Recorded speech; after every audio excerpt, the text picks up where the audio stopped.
Hello, my name is Decimus Claudius, and I am very happy to introduce to you a wonderful member of Nova Roma. His name is Lucius Dellius Liberalis, triumvir capitalis and sacerdos liberi, and I'm presenting this to you as part of the grand saturnalia finale of the LUDI QUINVICENNALES. And I really hope I said that right. Thank you so much for being a part of the interview today. Thank you for inviting me.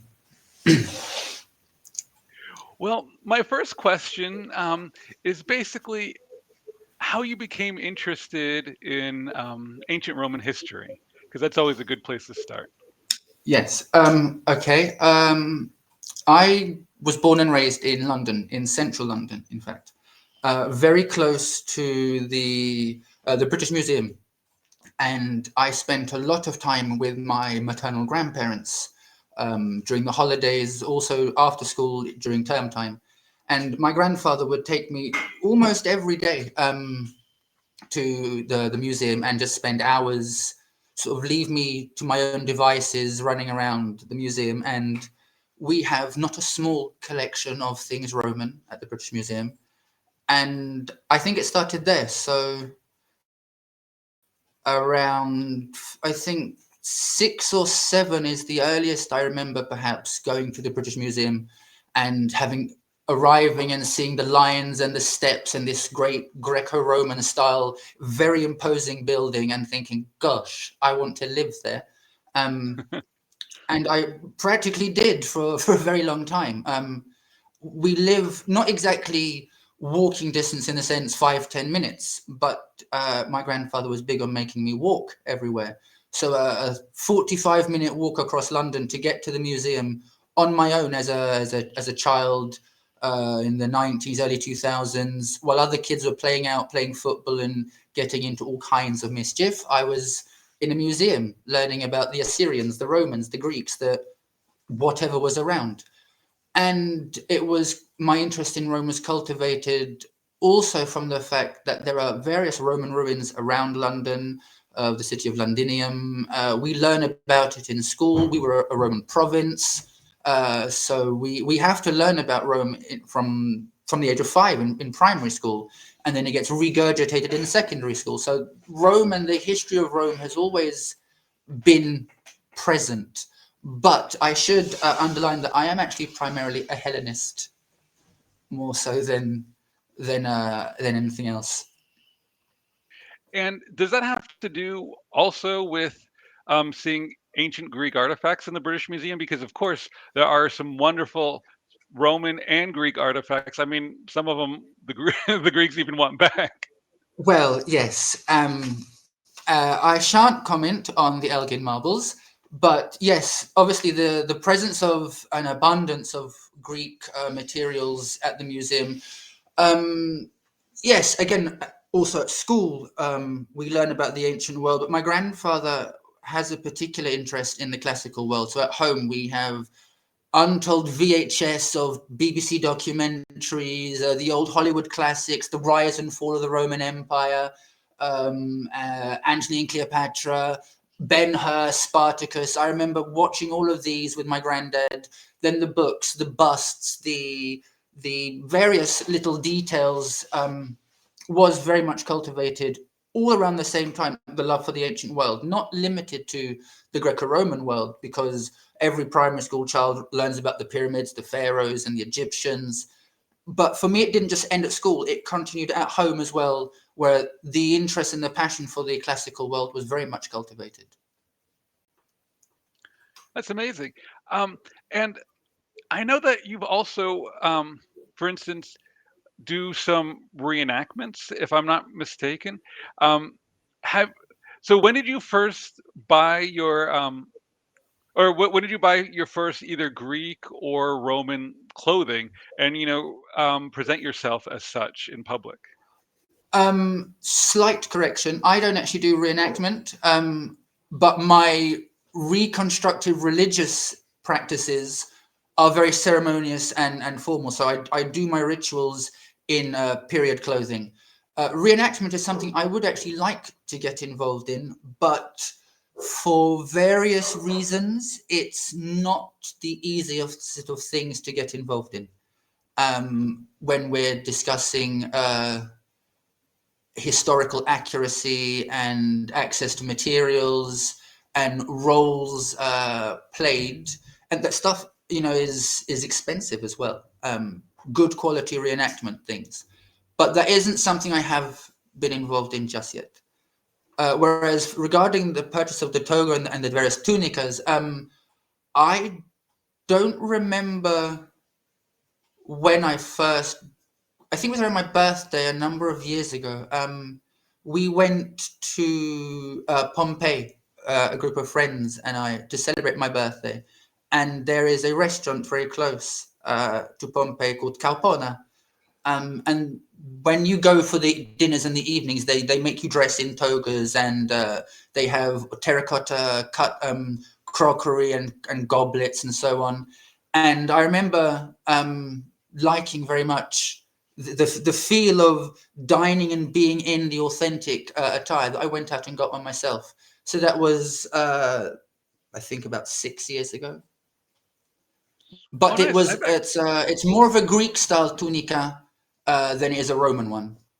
And in fact, during my sacerdos exam, which I performed wearing a tunica and a toga, the Pontifex Cornelius Lentulus pointed out that I was dressed in a far more Hellenic style than I was in a Roman.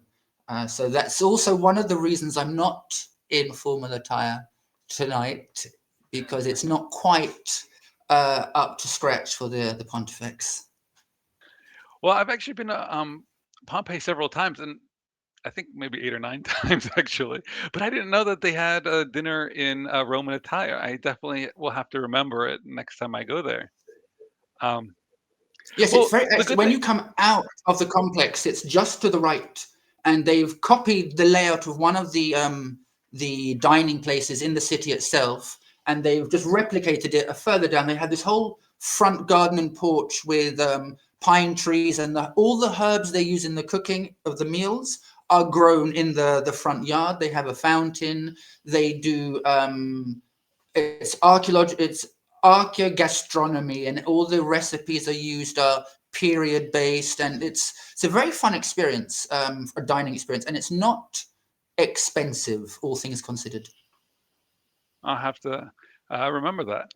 But so regarding Greek attire, I mean, Mhm. a lot of the Romans in the empire kind of spoke Greek, and they actually not only spoke Greek, but you also had, for instance, in Naples, which was the Mhm. former Greek colony of the Magna Graeca, and I believe they still spoke Greek, even though they were, Naples is pretty close to Rome. Yes, the whole of the south here was under Magna Graecia. So yeah, they were all Greek colonies. Neapolis being one of the main ones. In fact, where I used to live in Naples, I don't live in Naples anymore. I've moved into the countryside, into the province of Benevento, which was actually which was Samnite territory, Samnium. But yes, culturally, the southern Italians, even today, are much more Greek and Grecian than you would imagine. I mean, a lot of the traditional food that is eaten around the holiday periods have direct bloodline cousins in Greek gastronomy. A lot of the local legends here are very similar to some of the Greek traditions. There is also in the south of Italy, if you look at the boot of the peninsula, the heel is Puglia, and just under the toe of the boot is Calabria. There are actually that was up until I think the 1970s. There was a sizable population of people who still spoke an Italic Greek dialect that is based. Scholars are divided. Either it's based on the Doric dialects of Magna Graecia, or it's a descendant of the Byzantine Greek Kine. But it's spoken now only in 9 villages in the south of Italy, and they are fiercely proud of this Italic dialect situation. And if you speak modern Greek well enough, you are actually able to understand Italotica relatively easily. Strangely, that's an unexpected. As they developed independently, you wouldn't imagine that they would be so mutually intelligible. And there is lots of Greekness about the southern Italian culture. But Magna Grecia was very multicultural. The Etruscans were in Pompeii. This in Benevento is Samnium. In fact, where I live in a small village called San Silvestro, which is a frazione. So it's a hamlet connected to the city of Sant'Agata dei Goti. And that was actually one of the cities in the territory of Caudium. So one of the members of the Samnite Confederacy. And Caudium is the most westerly of the Samnite peoples in the south. So they were the ones most exposed to the Greeks, whether it's in trade or war. So there's always been a very, very strong Greek presence here in the south, far more than Rome. My friends here, they don't feel Roman. They talk about their ancestors being as the Greeks, the Samnites, the Etruscans, the Longobards, but much less so the Romans. It was incorporated into the Roman Empire for many centuries. So yes, in fact, did have this Roman particular buildings. area, so this particular area, in fact, was subjugated for Rome by a man called Lucius Cornelius Lentulus. I actually discovered that a couple of hours ago. It was in wait, let's just check. It was 275 BC. Cornelius Lentulus subjugated Caudium for Rome, and the line of Cornelius Lentulus took on the name Caudini for all of their descendants, which I thought was quite interesting. One thing I really do enjoy when I'm in southern Italy is to see this distinct artwork. I mean, if you see like a figurine or a bronze statue, you could not always, but normally tell if it's Roman, if it's Etruscan, if it's Samnite. Same thing as well with like the paintings and this. Well, I'm not sure if the Samnites had a script. I believe so. There is Etruscans the Samnite language is an Oscan Umbrian tongue. So yes, there was an Oscan alphabet. So yes, whether or not they were all literate, I don't know, but there was definitely the alphabet. Yeah. And for instance, it's also interesting that, for instance, in Naples, it was Greek speaking, but then you go to Pompeii, and it's not far away, and I'm under the impression it was predominantly Latin speaking due to the inscriptions. However, it was also a colony where veterans, I'm not sure if it was Sulla or which dictator, dumped a lot of veterans there. So basically, it changed from an Oscan to a Roman town. And of course, due to trade, you also had some Greek inscriptions and this and that. But it was predominantly Latin, but surrounded by Greek-speaking territory. Yes, but in fact, the history of Pompeii, the city, even up to modern times, because the interesting history of Pompeii doesn't stop with it being covered in ash, is that Pompeii was particularly multicultural even for its time. As you mentioned, it was very strongly a Latin city surrounded by the Greeks, but the Latin city of Pompeii came much later than the Greek city, which was also an Etruscan city, and it was never a Samnite city, but there were strong cultural connections to the Samnites to the area of Pompeii. In fact, during my studies as a Camillus, a trainee priest, I looked into the cult of Liber at Pompeii, because there is a temple in Pompeii that is quite unique in the Roman world, where it shows a male character and a female character, which have been identified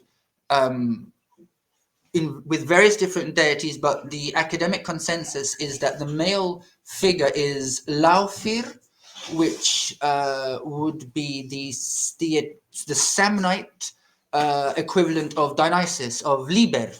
And the female is a deity called Herentash. Herentash is associated with Venus. And the interesting thing is to find a cult site that connects Liber and Venus together, because it's not clear if the temple was for Liber and she's just present on the artwork. There is a lot of debate about, I say a lot, there's probably about 4 people discussing it, but there's high debate about whether it is for both or just for him. The reason why it's significant is because Pompeii as a city was under the patronage of Venus, and Mount Vesuvius was under the patronage for the Greek people of Dionysus, who is the Greek equivalent of Liber. And this gives us a triad with the city of Herculaneum, which is sacred to Hercules. And you find, looking further into this, that in fact, Liber, Venus, and Heracles was a sort of a divine triad that was cultivated by the various administrations, because it linked the Etruscans, the Romans, the Samnites, the Greeks. It kept the people happy, and it was playing on existing cult centers at the time. But this is something you only find in Pompeii, and nowhere else in Magna Graecia are these figures connected. And what about those 3 deities after the fall of the Roman Empire?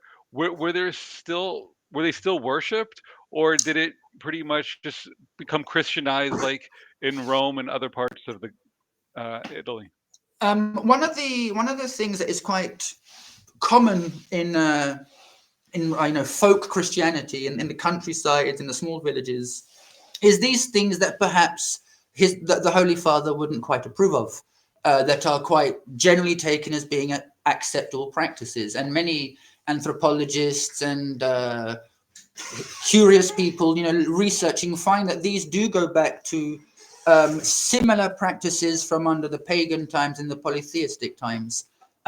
In fact, an example of this Christianization of the deities after paganism coming up on the 2nd of February, which something we can talk about a bit later, is actually a festival, a Christian festival now, that is connected to an original cult practice of the goddess Cybele, Magna Mater, and we can talk about that in a bit later. But the point I wanted to make, many of the pagan gods were assumed in at least the popular consensus in the cults of the different saints. And so, of course, a lot of the cult practices and traditions of the gods often bled over into the expression of popular Christianity in the villages, in the towns, and that is particularly true about southern Italy. Many of the local celebrations for the patron saint have bonfires, and the dancing around the bonfires and the burning of things in the bonfires as a propitious act, as an auspicious act. There are lots of melodies from the traditional music that hark back to ancient times. It's the gods lived on in the different traditions. Yes, that perhaps their stories were forgotten, the reasons why certain things happened. In fact, we have a member of Nova Roma, Autronia Stola, who is the sacerdos of Ceres. She found a practice that they have in Sicily, where they decorate an empty wine bottle with handkerchiefs and jewelry, and they put sheaves of wheat and grain inside it, and they put spices and herbs, and they do this around the time of a particular saint's festival. and the priest at the beginning of the celebration announces on the steps that while the saint is traveling through the streets, the goddess needs to be inside. They recognize that this wine bottle is the goddess Demetra, so Ceres for the Romans. And there is this practice of they leave the wine bottle out, decorated overnight, during the night, to remember the traditional practices of the pagans, respecting in the daylight, under the eyes of the sun, the Christian tradition. So there is a symbiotic way of living even today, with whether or not the paganness of these practices is accurate or historically genuine. It's stayed on in the people's mindset today. So yes, the gods are continued to be worshipped, just perhaps not how the ancients would recognize them. Now, I've seen some pictures in Rome of it's rather small, but a Roman temple that was rebuilt, and they have modern practitioners of the Roman religion going there, and I believe the last like a month or two ago, and I saw maybe 80 people in front of this temple, like in some pictures recently. Are you referring in Rome. to Pietas, the Associazione Tradizionale Pietas? I'm not sure. And there's a load of people dressed with white, similar looking toga things, and there's a couple of red stripes, and there's a guy in the temple raised up. This is that the something specific association. for Rome, or is it for no, all of Italy? That organization is, I believe, they are registered in Rome, but they have this project of opening temples to the various gods all over the Italian peninsula. There's a handful in Sicily, there's some up north. There aren't any in this immediate area, but they are a Roman Reconstructionist organization, but there is something a little bit more mystic, Neoplatonist about them. They're not purely CDR in the way that we try to be with Nova Roma. Okay. Do you know of some other people though that follow the CDR in the Naples area?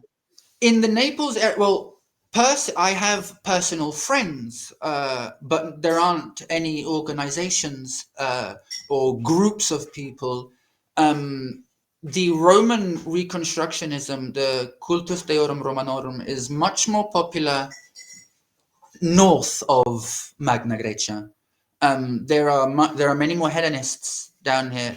There are more Celtic pagans and Norse pagans than there are Roman Reconstructionists here in Campania. And how organized, for instance, are the Hellenic pagans, for instance, there? As organized as Southern Italians are able to organize themselves.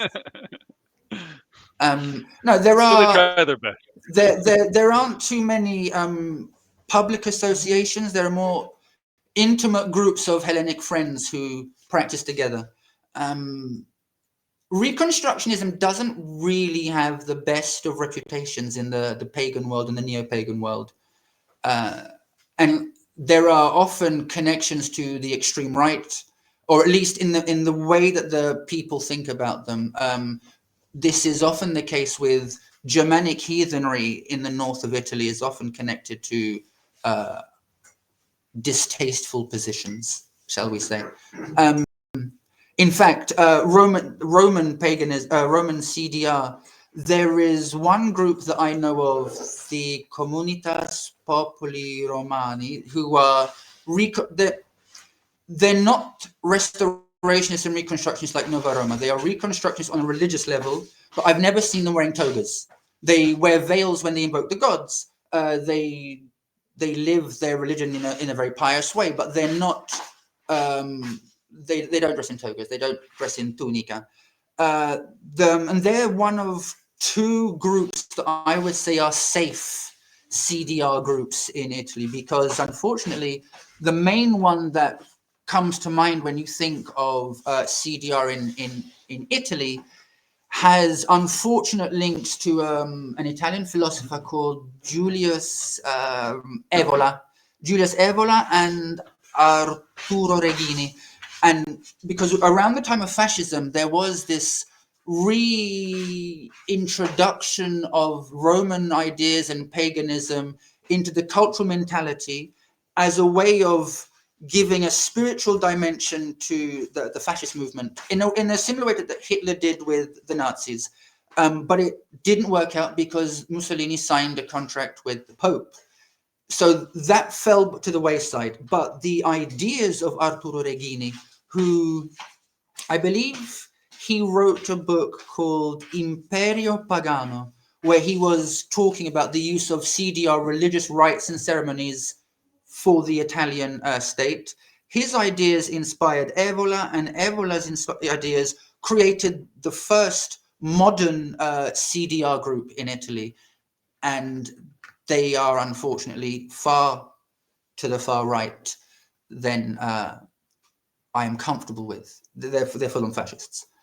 So a lot of the symbolism, the Roman salute, is a very controversial thing here, because they've just signed a new law. They've just signed a new law specifically connected to the Roman or the fascist salute. I'm not going to call it the Roman salute. Let's call it the fascist salute, because already in Italy, the promotion of fascism, according to the letter of the law, is illegal. In practice, not so much. But the Roman salute has been declared a criminal act if it is not part of historic reenactment. So if you can establish that you're doing the Roman salute because you're remembering that the fascists used to do it historically, it's all right. But if you're doing it because you're a fascist, not so much. I've been to numerous Roman festivals and reenactments, and I never once have seen anybody do the quote unquote Roman salute. In fact, this came up in a conversation recently with a friend about how to see somebody of a dark-skinned persuasion standing ritualistically and doing the Roman salute, which is obviously from the adoratio that we do towards our gods, where you kiss your hand and you extend it towards there is a moment where that looks like you're doing the fascist the salute. And obviously I'm aware of the fascist salute, what it looks like. I'm also aware of what the adoratio is, and the two are completely separate. Not that I'm trying to find an excuse to run around goose-stepping around the city doing the fascist salute. But I am big on accuracy. If we're going to take something to challenge, let's make sure we know what we're talking about. Definitely. And just to change gears just a little bit, recently you have become the sacerdos liberi. Yes. Can you just explain, for instance, the process that that entailed? Because I know that you do have to do studies and you have to do your own rituals in order to be granted that. Yes. As Aurelius Barbatos explained to you in his interview, the course is followed with. I did it with Hortensia Faustina, one of the grand dames of Nova Roma. She'll probably cringe to hear me call her that, but that's what she is. And so the course was once a week. We had, I think, an hour to 2 hours, all of us listening to Hortensia, giving us advice based on the reading that we'd done that had been established the previous week. And she'd go over points of clarification, perhaps giving them further examples of things, and just making sure that we were still keeping up our Lararium practice and everything. And so we'd be going through those, reading in our own time, and going to her with our questions and points during the actual course. And we covered various chapters in at least 2 books together. And obviously in our own time, we were doing lots of different readings based on our particular deity, because we have to obviously have a basic more than a basic understanding of Roman religion, so that we can teach it, guide future cultors and practitioners of our religion. So then my deity of choice is Liber. So I would spend most of my time looking at the cult of Liber, the festivals, cult practices, how his cult impacted the cultural landscape, But it was very much a case of facts, learning facts, gestures, definitions, practices, rituals, logistics. It's a very much because we are an orthopraxic religion focusing on the correct behavior and the correct action rather than being orthodoxic, focusing on the belief or the thought process. You're welcome to believe or not the existence of the gods. The important thing is that you do the ritual as it's supposed to be done. So there was a lot of that to it. And then the exam process is where you're given a basic ritual template at the beginning of the course so that we can do our own personal private rituals at home. And you need to adapt that template to the deity of choice. I think Cornelius Lentulus also included 3 particular sacrifice offerings and a prayer for the health and well-being of Tullia Scholastica Augusta, because she is, not doing so well, bless her. And so there was that. Then once that's been accepted, you then film the ritual being performed. And the third part was a series, I think there were 12 questions. The first 10 were 3 or 4 sentences answer, definitions of terminology, definition of terms, explanation of characters in the pantheon, the different roles of the different priesthoods. And then the last 2 questions, were deity specific. I remember being asked about how do I distinguish between the figure of Bacchus and the figure of Liber.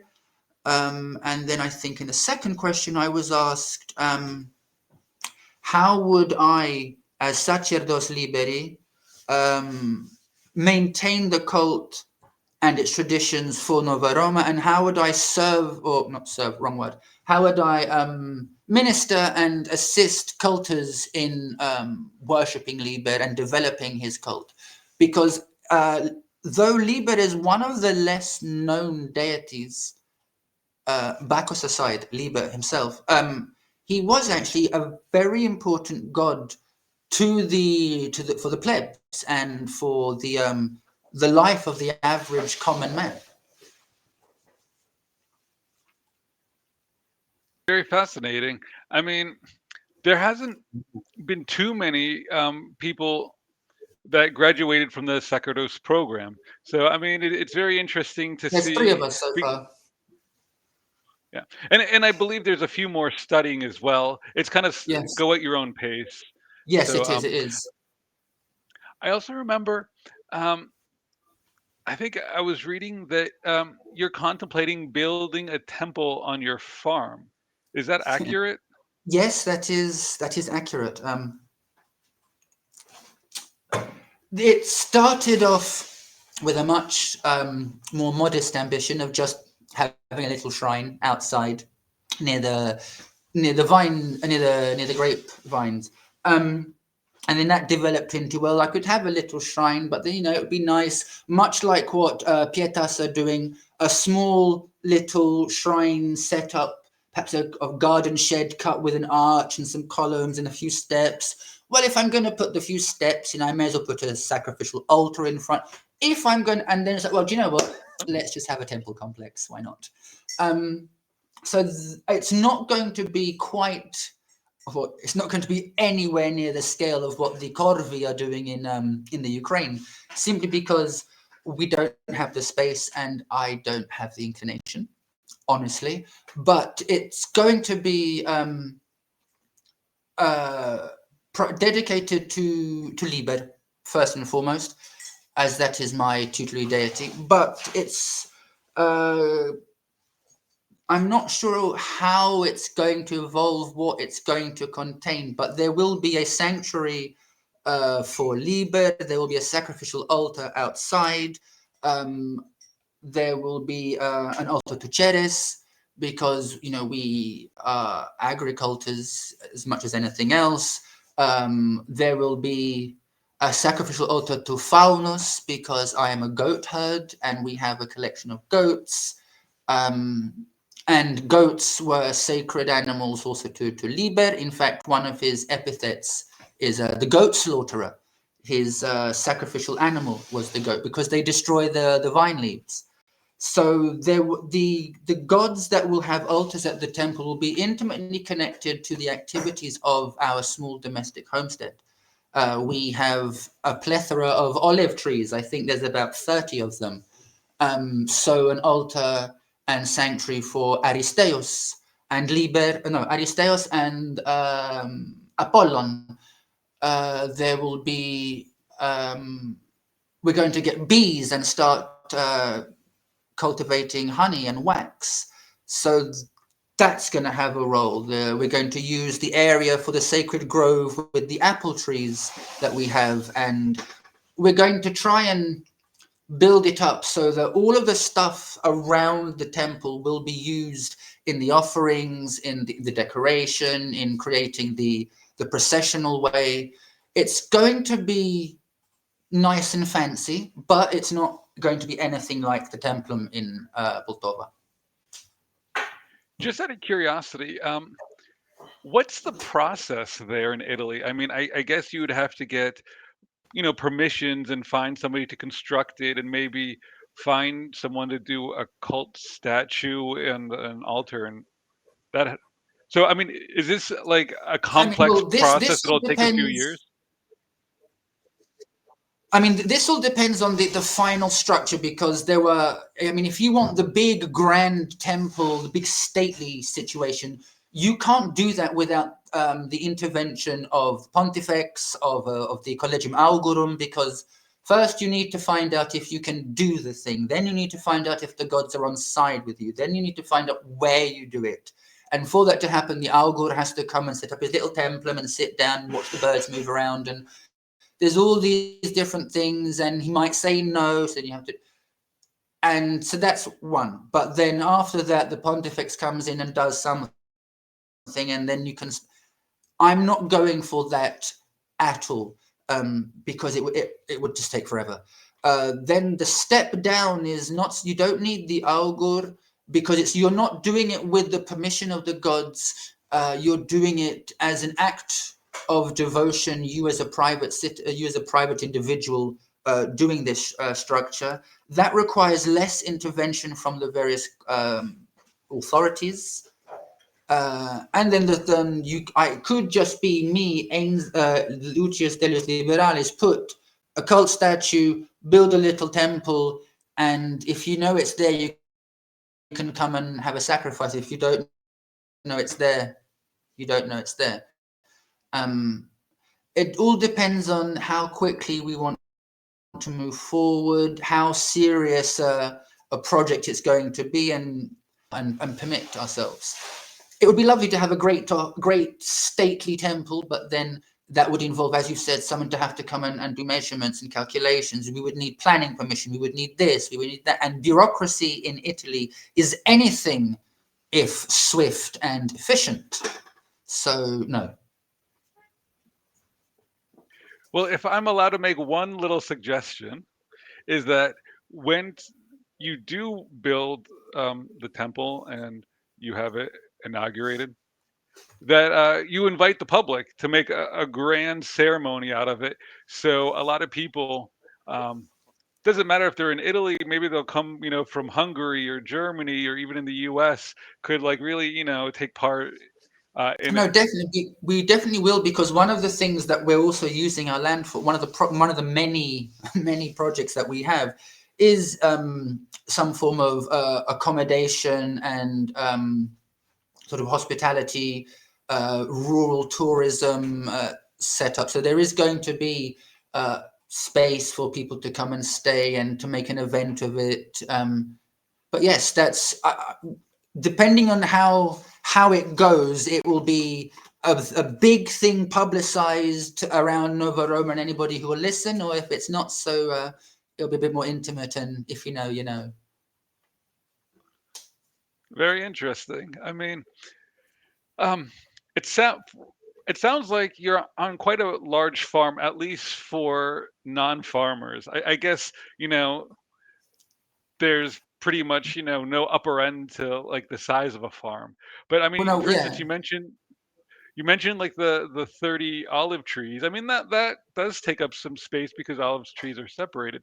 You also yes, mentioned yes. goats. I mean, how many goats are we talking about on your farm right now? We've just had two new kids were born around the solstice. In fact, there was one that was born on the 21st. She was called Eleni, and then one was born on the 27th, or a week later, Philomena. So we have two female kids. We have an adult buck, Agreus. We have the two adult females, Oreia and Philuthikes, and we have a small male Sibario. So we have 6 goats currently. And are they milked, or do they perform some sort of duties Well, on the farm? they are now that the kids have reached approaching a month, we can start taking the milk. You're supposed to leave for about 4 to 6 weeks for the newborn kids to get plenty of the milk before you start milking them for personal consumption. But yeah, we're going to And start doing that very shortly. you also grow your own grapes, right? We have a table grape, so not for wine purposes, table grapevine just in front of our terrace that produces a small amount for food purposes. We have 6 baby vines down in the temple area. It's my partner's mother's family who are the big wine producers currently. We um, we buy the must, which is the stage between pressing and fermentation. We buy the must from a friend of my partner's father, and we then do all the rest with the fermentation and in the vats and the decantering. So we don't produce our own wine at the moment, but that is going to be changing. We ferment the grape juice of a friend of ours, And but is that for sale, or is that just for personal use?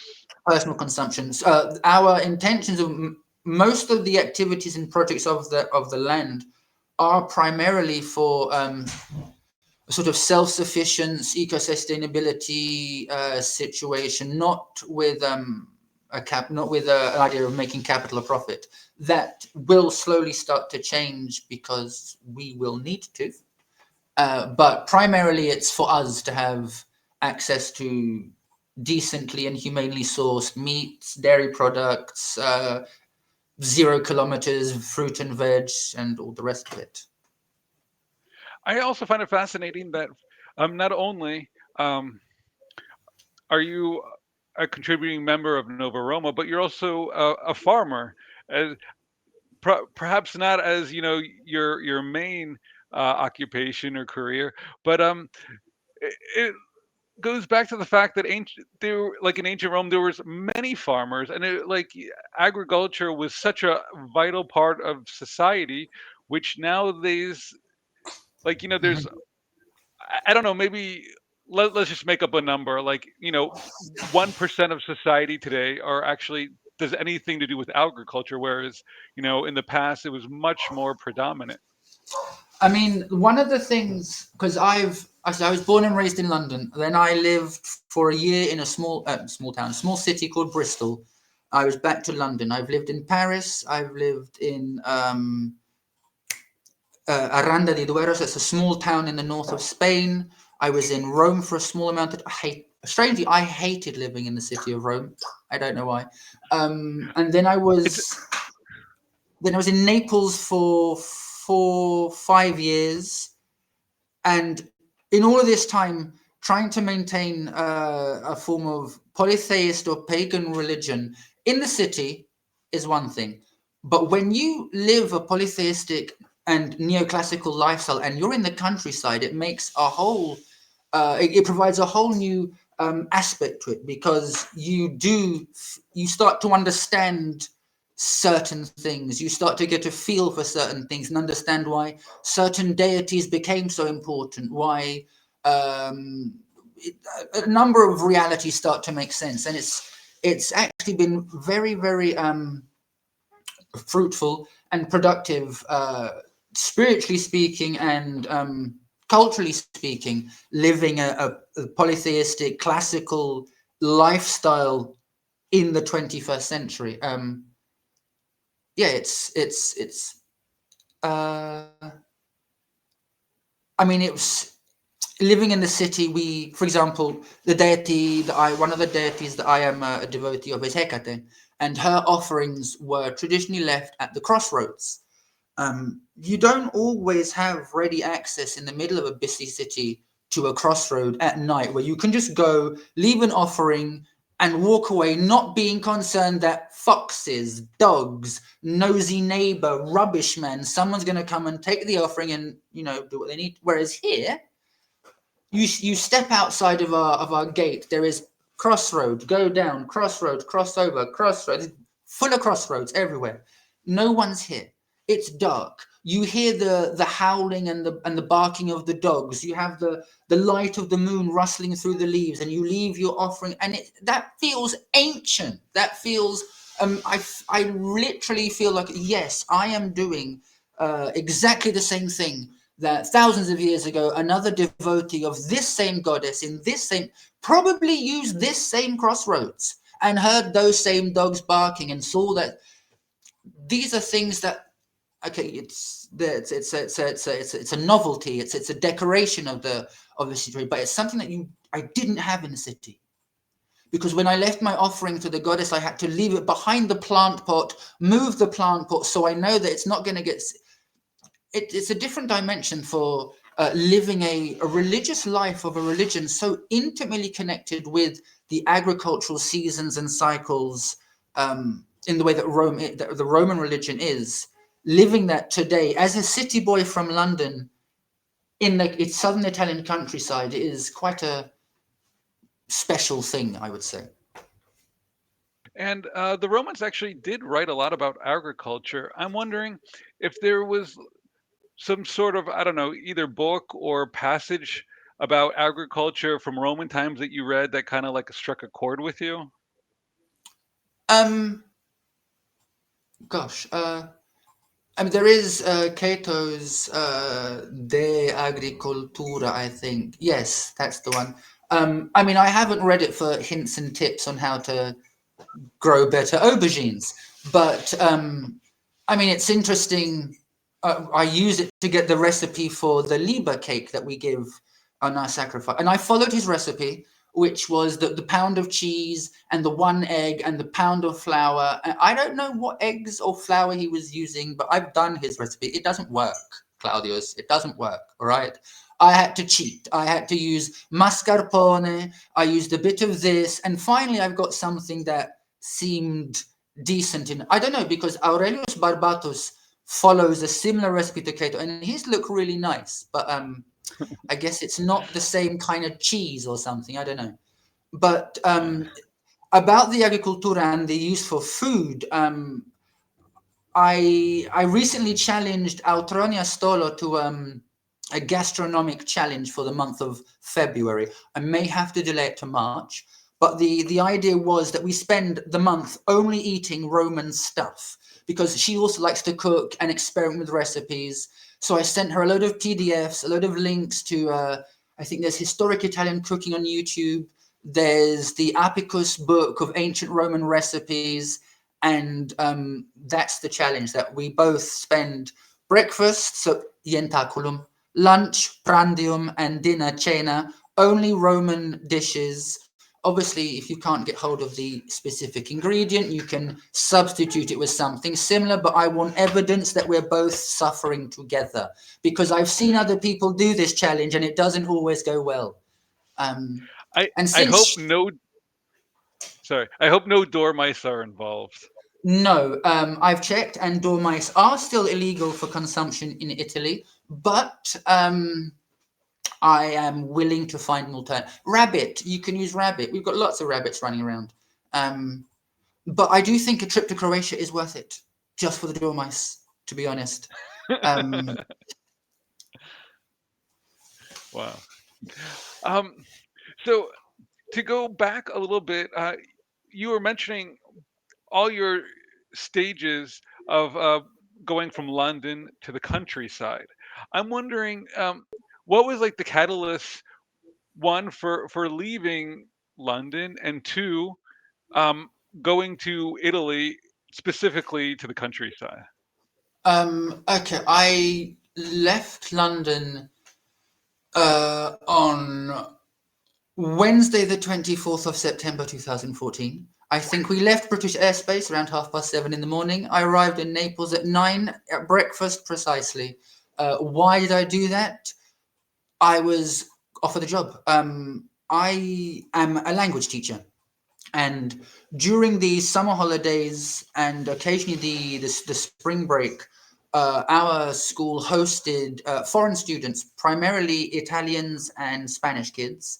And there was a massive cohort of Neapolitans who came over every year. They were the big money clients. And I spoke Italian. I also spoke then the Neapolitan language, which none of the students expected. And when they found out that their teacher spoke their language better than they spoke his language, they all went crazy. And they were telling their parents about it, and they phoned their school about it. And the school asked, or one of the parents asked the group leader to offer me a job in Naples teaching some of the kids because they really took to my teaching. And honestly, I had never considered ever stepping foot in Naples. I had not heard anything particularly pleasant about it. And I had been offered a job in Colombia, I had been offered a job in Mexico, and I had been offered a job, I think, in somewhere in Eastern Europe. And for some reason, I chose Naples. And I figured I had recently graduated with a first class honors degree in criminology and psychology. And the south of Italy is infamous for having developed 5 separate criminal organizations of international proportions, and corruption is not unknown here in the south. So it was an opportunity to study, criminologically speaking, how did this happen? What is it about the South, their history, their culture, their traditions, the mentality, the very, very complicated and complex history of Italy pre, peri, and post unification? So like, well, let's go and see what's happening in Naples. And worst things worst, they probably have good pizza. So I came and I stayed. And I was in the city of Naples right up until, to use the Princeps Senatus's term, the plague arrived. It really cracks me up that she calls COVID the plague. It really messes me up. So when the plague hit, that's when I left Naples. So it hit February. The first lockdown was lifted in May. In June, I moved from the city into the town of Portici. So it's just outside of Naples, but still an urban area. And I was there for a year. And here in Italy, we had very strict lockdowns. It was really hard to keep up with. From one day to another, it was red zone, orange zone, yellow zone, white zone. But that street's a white zone, that street's an orange zone. So you can leave your house. Nobody knew what was going on. And so I thought, well, if I can't go anywhere and I can't do anything, why not go anywhere and not do anything in the countryside? Because my partner's family have a home with a hectare and a half of land in the countryside. And so that was the plan. And we transferred, I think the 1st of May 2021, I moved in, and I haven't left since. And do you enjoy your? I mean, obviously, it's much different than Naples or London, but I mean, after actually more than 2 years, 2.5 years, do you really enjoy your life there? Do you foresee that? I mean, I don't know about like the next 40 years, but like the next 5, 10 years, do you foresee yourself living either there or in a rural setting? I mean, I'm not the type to suffer in silence, Decimus. If I wasn't happy, the world and his wife would know about it. I've been here for 3 years, and there's too many things that we want to do to me to even consider what's going on in 40 years. Before the 40 years turns up, I've got temple to build, apartments to do, goats to milk, and stables and this. And I'm far too interested in all the projects that we've got going on. My partner has a lot of projects about eco-sustainability and automizing certain processes, biogas, and all. There's a lot going on. So I'm just going to say for the foreseeable future, I have no desire to go anywhere. Whether or not I'm happy about it, I'm not going anywhere. I've started, so bloody well finish. Is basically where we're at. Definitely. Now, one other thing that I know about you is that you actually have a talent for languages. That's one thing I'm actually very jealous about. I mean, obviously, I could speak English, my German's okay, my Italian's pretty bad, and otherwise, we're just getting into a few sentences. But I mean, for you, I believe that I read that you could speak, what, 7 or 8 languages. I'm not sure if they're all fluent, but at least most of them, like, on a fluent level. I mean, the total is 12. They're not all to the same level, and they're not all to the same level that they used to be either. I do try to keep up with the different languages, so I don't lose them completely. I write myself shopping lists in that language. If I smack my elbow on the door frame, I try to swear in the language of the week. It's watching TV series in the original language. I try to keep them all as present as possible. But that being said, the languages are in alphabetical order: Arabic, Catalan, Creole, English, French, Greek, Hebrew, Italian. I'm going to include Latin, Maltese, Portuguese, Neapolitan, Portuguese, and Spanish. Wow, that's so impressive. But thank you. But they, like I said, they're not all to the same level, and not all of them were studied in a formal context. I mean, I did Latin at school. I frequented a traditionalist Catholic parish where the mass was in Latin, and my mother's father was an art teacher and taught English to French students, and so spoke French. My father's family are from Dominica and Guadeloupe, so we speak French, French Creole, and English. So there was a basis of things floating around, and then from Latin at school and at church, and then French at school, Spanish. I had lots of Portuguese friends and Brazilian friends and friends from Angola. I have family from Mozambique and all of these. So there were lots of different ways that I could attach to people who spoke a different language, because I learned very early on that people who speak a different language have parents who cook food I haven't tried yet. And the better you speak their language, the more food they funnel down your mouth. So, of course, that's what I did. I learned all of my languages so I could eat people's cooking. And if I didn't like your food, I wouldn't learn your language. And if I couldn't pronounce your language, I probably wouldn't eat your food. And that's how it went for a long time. But growing up in central London and going to an inner London primary school and secondary school, we had children from every single nation on the planet. And so we would have international evenings and parties, and I'd make friends and I'd go to celebrations. And because I'm the kid that eats, they'd invite, my mum really liked you. She wants you to come to this party, come to this. And so I would just go and hear and pick up and learn. And one of my tutelary patron deities is Mercury. And in fact, maybe not in the Roman sense, but in the Greek understanding, Hermes is the god who taught languages to mortals. So I see it as learning languages, and in particular trying to learn obscure, strange language. Because I said I spoke Greek, but I actually speak Cypriot Greek, a particular dialect of Greek from Cyprus, rather than standard Greek. I speak Arabic, but I speak Lebanese Arabic, a particular, so in Lebanon, Syria, and Jordan, so the Levantine style. I have no idea what the Moroccans are saying to me when they're banging on about something. I would speak to a Moroccan person in French rather than in Arabic. So the learning of little obscure dialects in some way keeps them alive. Even if nobody knows that I've learned to speak that language, I have. And that language is not going to die as quickly. So that's what my passion for languages is.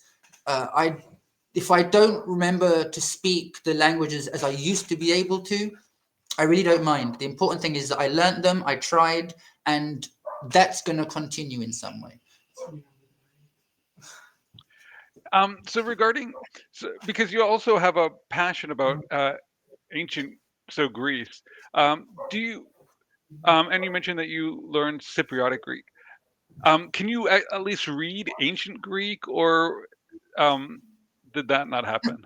No, I can. Do you mean can I read it and understand it, or can I read it and pronounce it and make it sound right? What are you asking me? Maybe a little bit of the first. Could you, like, Because ancient Greek literature? if it's a familiar text, or it's a text talking about a familiar argument, yes, I can generally work my way clumsily through what I'm reading, but with lot less success than with Latin. I mean, I can look at a Latin text and basically know what's going on because of Spanish, Portuguese, Italian, and my Latin studies, and so on. Looking at an ancient Greek text, there we really are doing linguistic archaeology and opening dictionaries and declining and checking. And so like I said, I can speak it to a certain degree. In my devotions, in my prayers, I can do it. But if I have to have spontaneous conversation with somebody else in ancient Greek, that's probably not going to happen. Not just yet. Yeah. Unfortunately, the time has passed so quickly, but I do have a few more questions, of course. Now, I know that you have so you mentioned earlier your interest in, I believe you said criminology, right? Yes. Yes. I'm wondering how you became interested in that, and how did that lead to becoming in Nova Roma the triumvir capitalis? Interest in criminology and crime. Where was that born? One of the things that we do particularly well, I mean, in British television, not taking anything from the giants of Law and Order and Criminal Minds and so on, is we do criminal TV programs and police detective stuff really, really well.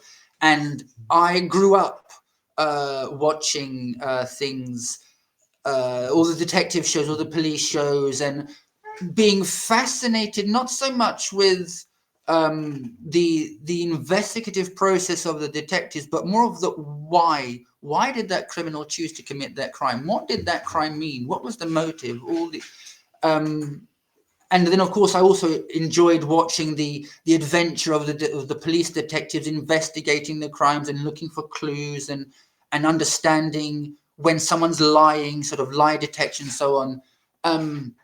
And I, again, growing up in Central, I was very close to the different law courts. So I would often see at the beginning of the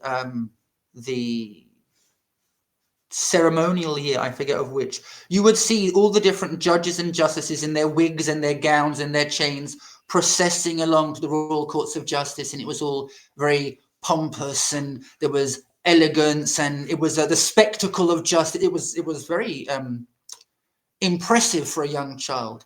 And then just the concept of law and order, and how the concept of law changed and civilized mankind, all of these things fascinated me. And there's a lot of the history of London is the history of crime. There are a number of museums and random little exhibition things poked away, connected to crime and punishment, torture. We were one of the first nations to have an independent police force in 1820. Let's pretend it's 1820. 1820, we had the Metropolitan Police riverboat system before we had the actual police. And then Scotland Yard and Sherlock Holmes and detectives and all of these. This is where the love for criminology came from. How did that translate into Nova Roma's triumvir capitalis? Well, the position of triumvir capitalis has only just been reinstituted, as far as I'm aware. I think I am, myself and the other two tresviri, we are the first triumvir capitalis of Nova Roma. And when I saw that this position had been opened, the captains general of the police force, a mix between a chief superintendent and a magistrate, so investigating petty crime, criminal law, an understanding of the penal system. All of my dissertation at university was on the role of organized religion in the integration into the prison system and the rehabilitation into society after having left. So an intimate role between religion and the penal system and justice, that's my thing. And so, right, I'll have a bit of that. I quite fancy being a triumvir capitalis. And then I looked into what exactly the triumvir was, and we'll take Christopher Furman's definition in Policing the Roman Empire. And he says, a trio of minor magistrates, the triumviri or tresviri capitales, were specialized police officials who administered Rome's jail and executions therein, supervised a modest nocturnal patrol, hence their alias nocturni, and seemed to have exercised jurisdiction over minor crimes, arresting and dispensing summary justice to slaves and lower class citizens in the forum, in and around the jail. What does that mean for Nova Roma? I'm the last person that steps in on a moderation on the Discord. I settle disputes over good conduct on the various Nova Roma forums, but I'm not the moderator who steps in straight away. We have our vigiles, we have our various cohorts of the police officers or the moderators on the forums. I'm the person who has to set in and say, no, this has been decided. This is what happens from now on. Let it go. Or I kick you out, or I silence you, or I pass down summary judgment on unappropriate behavior. That's basically where we're at.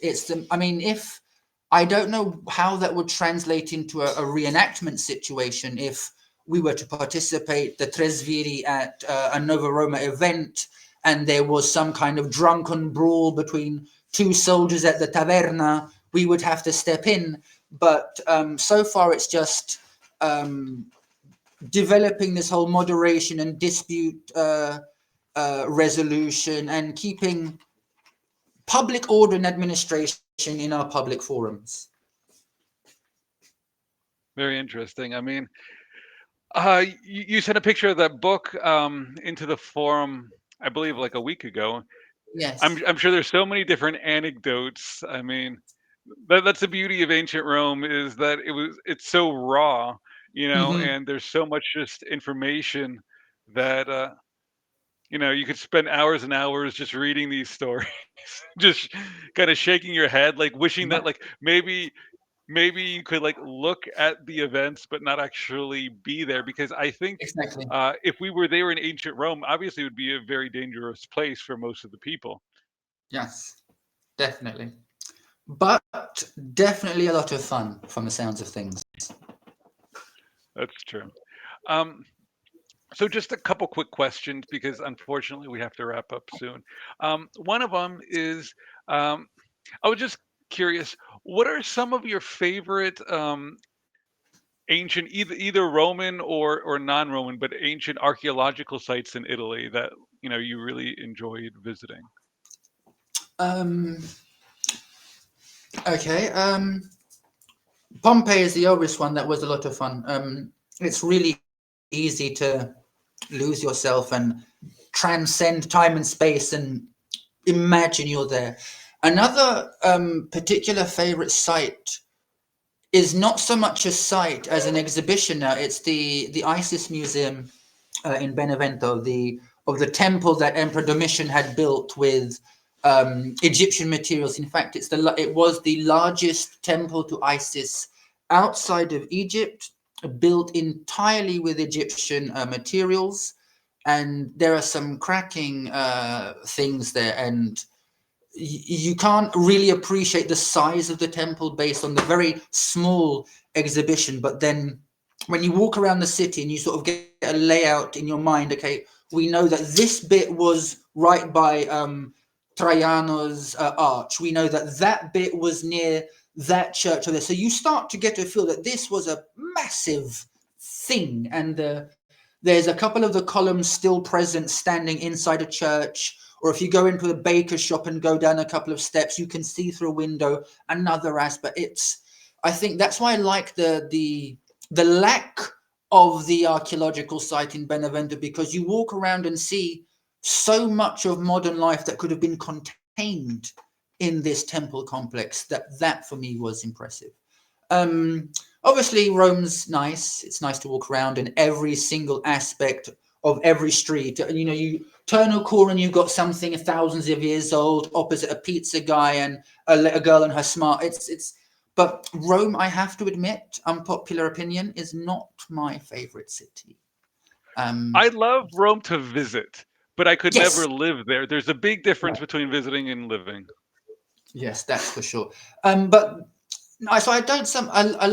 Paestum here in the south is beautiful. There are a lot. There are a fair few things going on. The city of Naples. You know, you walk around and you got in the city centre the ancient Greek walls, the Decumani, and you've got the temple view, and you've got this. I think the city of Naples is my favourite archaeological place. The city itself, because there's just so much Greek, Roman, Etruscan, Sabine, everything, and some of it they haven't even had to renovate. It's just there. It hasn't changed in centuries, and you can touch it. It's nice. Have you been to Cumae? I mean, that's not too far, and that Yes, also has a Greek. Um, I yes, think it was founded by Greek settlers, if I'm not yes. mistaken. Cumae was the original Greek settlement here. Yeah, I've been to Cumae a number of times. They have the grotto of the Sibilla. They have the lake, the Lago Averno, which for the Greeks was the entrance to the underworld. In fact, here in Magna Grecia, point of interest, Proserpina, the Roman Persephone, is known as Proserpina Averne, Proserpina of Averna. Proserpina was mixed with Libera, so I am responsible for her cult as the priest of Liber. And in my exam, I used the epithet of Proserpina Averne with Libera, and Cornelius Lentulus said, "Why are you using Juno's epithet for Libera?" I said, "Oh, my bad," because here in the south, Proserpina had that epithet connected to Cuma and Averne because of the Greek connection of those cults as they went north to Rome. I mean, it's such a fascinating place. I mean, I don't know how many times I've been to Campania, maybe 12 times or more. And I've actually been to the museum that you mentioned in Benevento about 10 years ago. The only thing though is when I was there, everything was in Italian. So, I mean, I could understand the objects, but I couldn't really piece them all together. No, they've added But the I mean, translation now. that's awesome. Now, uh, if if I'm not mistaken, some time ago, you posted a picture where you had some finger symbols, and I think it was a certain festival. And yes, can you briefly describe them and Yes. for which festival you use it for?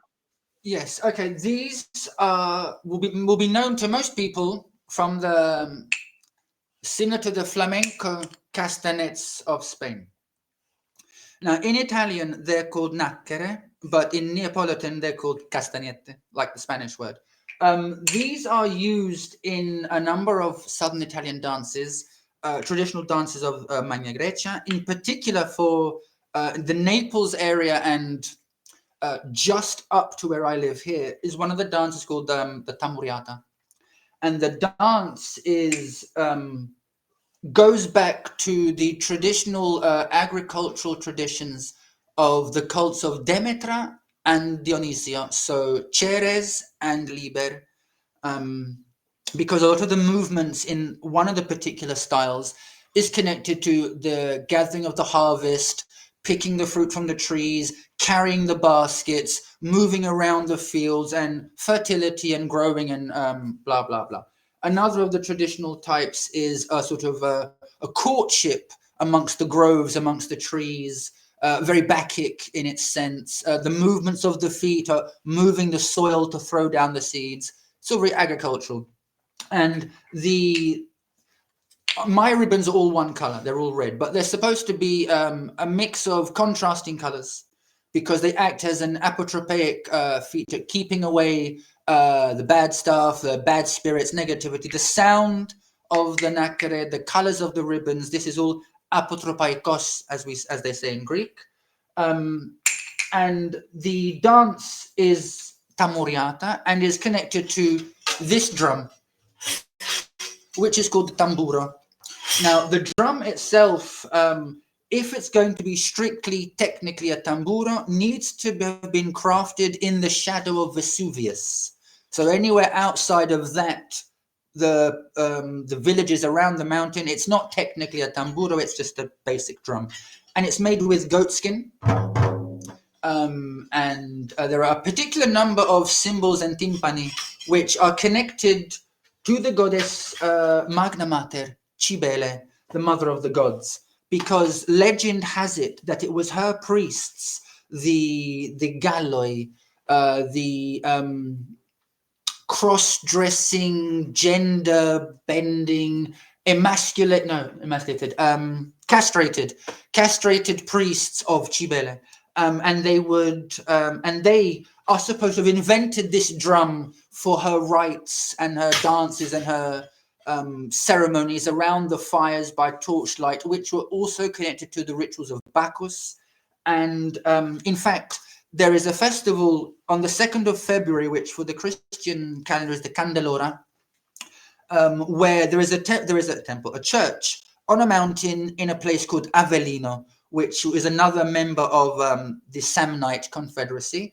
And on this mountain, Monte, which is near the town of Mercogliano, at the top, Virgil talks to us of the temple of the Mother of the Gods, where her priests would do their crazy rituals and their ecstasy and the frenetic dancing and the drinking and the blood and all kinds of things. And it was on this mountain. And then the temple was supposedly destroyed, but the foundations remained. And a local bishop, trying to make a name for himself, built a Christian sanctuary on top of the temple after a vision of the Virgin Mary who told him to do it. And then years went by, and we're now in the 1300s. And there was a young couple from a local village, two young men, who were kicked out of the village for unchristian behavior, let's say. And they were tied to a tree and left naked to freeze during the cold, harsh winter. And there was something about a voice from the mountain, from the church, caused an avalanche to fall and cover the boys in this sort of vacuum where they survived and didn't die. And the next day, when the villagers asked the priest, why did this happen? He said, because they were clearly the kind of boys that would have become priests of the goddess, and that's her mountain. So she's protecting them. And from that point onwards, every Candelora, there is what they call aiute femminile, which is the going up of the effeminates, where homosexuals, transsexuals, cross-dressers, the whole plethora of LGBTQ, XYZ, and all the rest of it take part, and they go up this mountain singing and dancing with the drums and the castanets, much like the priests of Cybele would have done, up the mountain to the sanctuary. They go into the sanctuary, and there is a number of people who play the drum, who are all in a circle, and they do a call and response to the statue and the icon of the Virgin Mary, Mamma Schiavona, using her epithets as Cibelis and Magna Mater. They have an effeminate man dressed in the turban with the purple and the yellow of the Galloi priests with jewelry, who does a very evocative invocation to the goddess. They salute it with the drums, and then you drink and you dance exactly as the way you would have done thousands of years with the Galloi. And that's where I'm going next week. Well, I hope you have a wonderful time. Now, I do want to just put in, just make one more question, because I actually forgot to ask you at the top. Um, that would have been a great note to end the interview, but I actually forgot to ask how you found out about Nova Roma and how you came up with your name. Okay. And those are going to be the last questions of the interview, because unfortunately we've run out of time. The name is the easiest answer. So the name that I have adopted for my Roman identity is Lucius Dellius Liberalis. The Nova Roma website provides lots of information on how to choose and how to create your name. And they mentioned that, if you can, try to Latinize your surname for your nomina. Now, my mother's family name is Daly. And Daly, according to calculations and algorithms known only to Cornelius Lentulus, would probably have been Latinized as Dellius. Was the gens Delia a real thing? Yes, it was. Completely acceptable.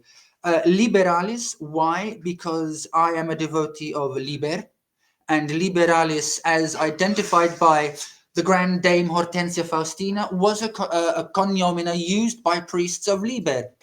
2 out of 3. As for the praenomina Lucius, I just really like the sound of it.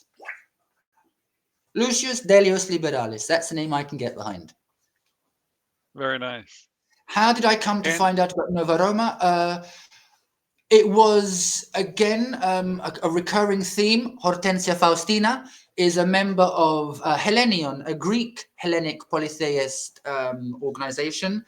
And we are both members of that organization, and she mentioned it to me in passing. And I remember about 10 years ago, I had first come across Nova Roma, and I'd started to put in my details and choose my name, and there was a problem with the database.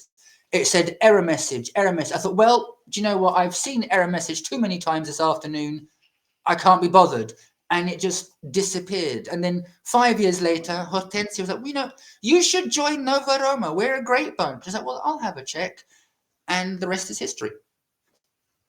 Recent history. Wow, But I mean, that's such a shame that it didn't work, because who knows what happened if it did, and you would have been a member of Nova Roma much earlier. But I mean, I can't speak for others, but I'm very glad that you've definitely joined. I mean, you've been a part of Nova Roma for, I believe, a few years now, I and think it's 3 years. I'm coming up to starting my 3rd year. And so in 3 years, I've gone from nothing to being triumvir capitalis, sacerdos liberi. I was the first tribunus tribus of tribus lucerensis. I was the curie of Curia Quertolane that I had to resign from to become triumvir capitalis. But I am slowly making my mark on my little corner of Nova Roma. But my ambitions are not so grand. I'm more than prepared to remain a provincial priest and a summary judge for petty crime. well, I definitely am a huge fan of seeing what you're doing on the farm and what you're doing with festivals, and definitely really appreciate your contribution to Nova Thank you, Roma. Daddy. And on that note, I do have to say thank you so much for being a part of this interview. And we're definitely going to have it posted to YouTube soon. So I hope that people at home enjoy as well. And with that, I hope you have a good evening. And I have to say, Vale. Vale. Bye-bye. Take care. Bye.